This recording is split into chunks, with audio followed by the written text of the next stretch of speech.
Yes. Hi, Hey Dooney. guys, How are you? I'm well. How are y'all? Great. It's like a reunion. I know.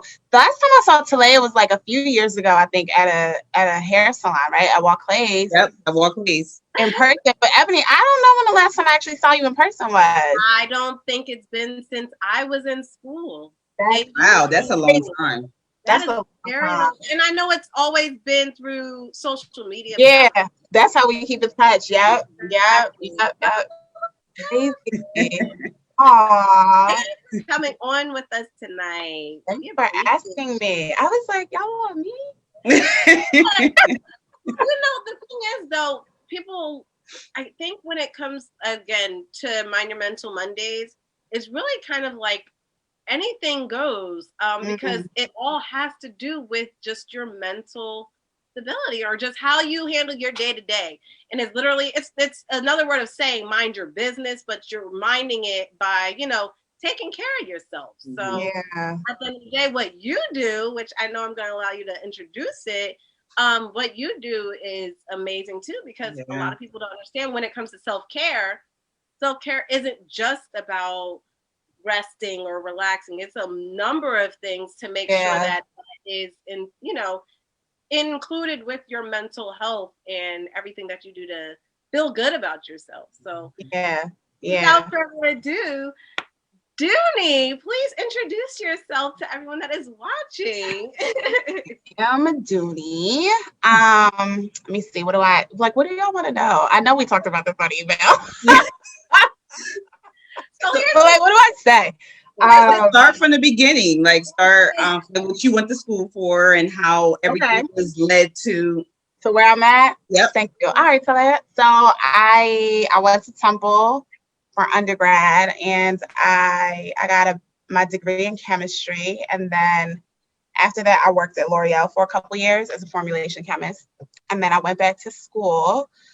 Actually, I was like working full time, and I went to school part time to get my master's, and then I changed into like the drug development industry, working in biotech, and so I've been working in biotech for over 10 years, working basically to get drugs approved. So I work in regulatory affairs, which is essentially interacting with the FDA and different regulatory authorities throughout the world that would be considered to be the equivalent of the FDA. So like in Europe, it's called EMA.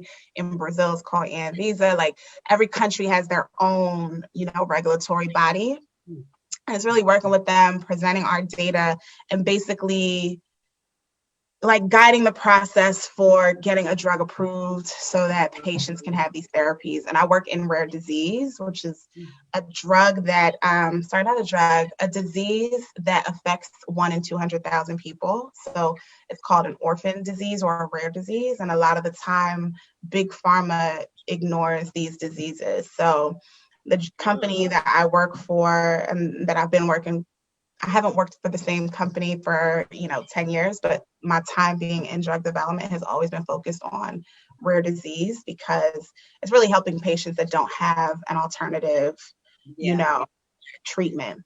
There's no treatment. So it's just that they know that eventually they're going to die from the disease. So I like rare disease because I feel like I'm doing my part to help people that don't, who otherwise would. Yeah, exactly. Which I feel like has always played to my personality because I've always been very big on helping people. And I'm such a softie and I can't stand people suffering. What's the sign again? Well, I'm a Gemini. Y'all help a lot too. Yeah, super empath and all of that. So so then in 2011 I went to Nigeria, and it was the first time I had been back in a number of years, and I was annoyed. It was a couple of things. One, I was newly natural, and I was like, all right, I need to get all of my hair products to take with me because I was going for 3 weeks, and I knew I probably wasn't going to be able to find the hair products that I needed while I was there. And so I got really frustrated because I was like, this doesn't make any sense. These are people. How come they don't have access to the same products that, we have access to in the States? And I started to think about it, and I'm like, oh, they don't have access because people don't think of Africa as a sophisticated place. They think about Africa as like, the jungle, the wild, and don't see Africa the way that I see Africa. Like I was raised going back, and I always knew that Africa was, a place of sophistication. Like I love the continent. I love it. And I love beautiful. Thank you. Yeah, and after years watching your pictures, this is like so amazing. Right. Thank you. Like I try to show, I post about it because I want people to see that it's not what the media portrays it to be. And so, when I went home in 2011, I was just like, people don't see what I see. They don't see the women like in my family that I know who are sophisticated. They don't see that there are, Africans who will literally travel out of the continent just to go shopping. They don't see this level of sophistication that resides. So I was like, there's got to be a way that I can work with cosmetic brands to bring products to Africa so that they are available consistently. And so I sat on that idea for like 3 years. And then finally in 2014, I was like, all right, let me try and like get this off the ground. So I started a business that was really put in place to help cosmetic brands who were looking to enter Africa. So I worked with a makeup brand, and I got them into Kenya, and I was like their distributor for a couple years, and I was doing that while working full time.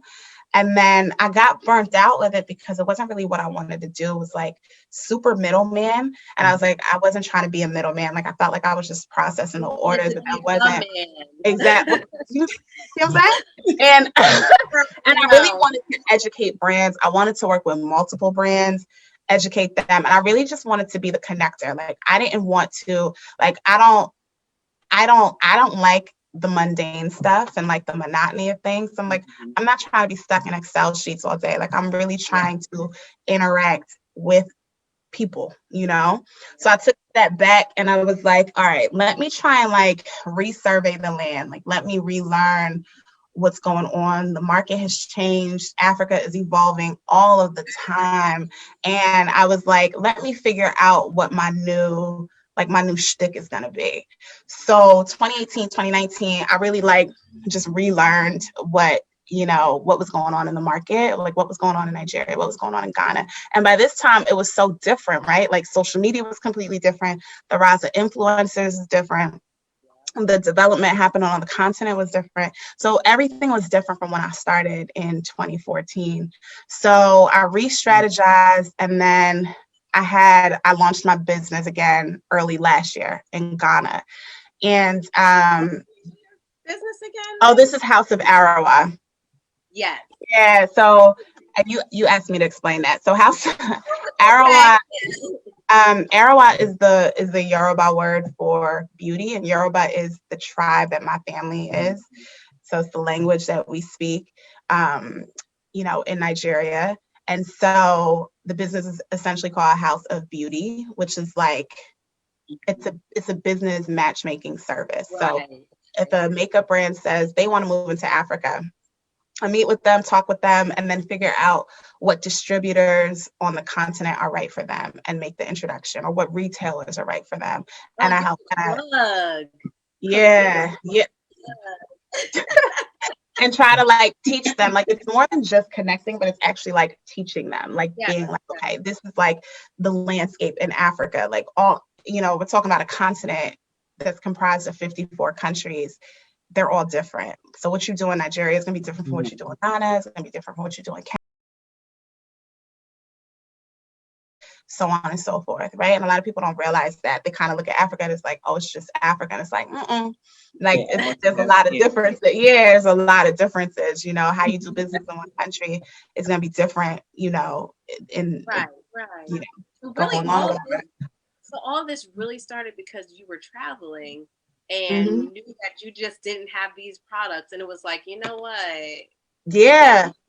I was annoyed. I was like, why? It just didn't make sense to me. And I felt like, the continent is so underserved and overlooked because people just don't understand it, and people just look at it as like this wild place. That's the And people that don't want to understand it, though. yeah, and I'm like I make it a point. I've taken friends back with me. Like I'm like, because I go to December. Listen, trust me, I will. I take people back, and they love it because I'm just like, I want people to see how different it is. Like, if you are Black, you're connected to Africa, period. I don't care if you've never been. I don't care if you're Black American. I don't care if you're Jamaican. I don't care. Like, at the end of the day, you are still of African descent. There's that tie there. It doesn't matter how long it's been broken. Everybody Black is African, period. You know?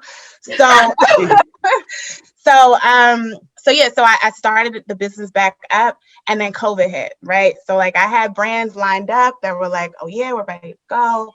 You know, we had things in place. And then with COVID hit, the brands I was talking to were like, you know, we're not, like, nobody knew what the world was going to look like in March of last year. So everybody was like, we can't focus on this right now, because everybody was just trying to figure out what this really makes year. Probably at the end of the day. Exactly. So that was like a big blow. Because I was like, damn, like, all right, like I was super hyped up. I had all the, like, everything in place, and then it was just like silent.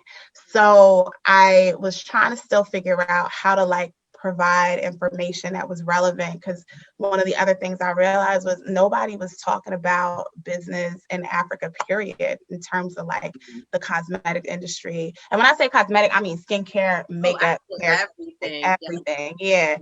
So I was like, I'm gonna do a webinar. I did this webinar in May last year. It was called 5 Things Your Brand Needs to Know Before Doing Business in Africa. And like, you know, I started promoting that, and then a girl that I went to Ghana with in December 2019, she joined. Now, she and I had talked, I feel like I'm all over the place. So when I went to Ghana 2019, it was like the year of return.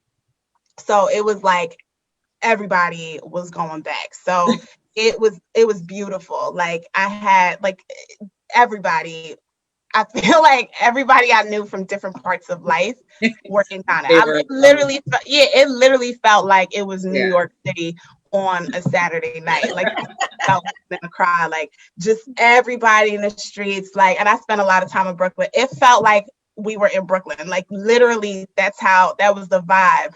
Like they were like, every time Pop Smoke dropped, everybody was going crazy. And I'm like, this is really happening in Accra, right? And so so a girl I met, she tuned into the webinar, and then she hit me up afterwards, and she was like, you know, she had been thinking about doing a podcast. And I was like, a podcast? I was like, nah, I'm good. I was like, I just never had thought about doing it. And I don't like to jump into things. Like, I'm very much I stay in my lane. So I don't care what other people are doing.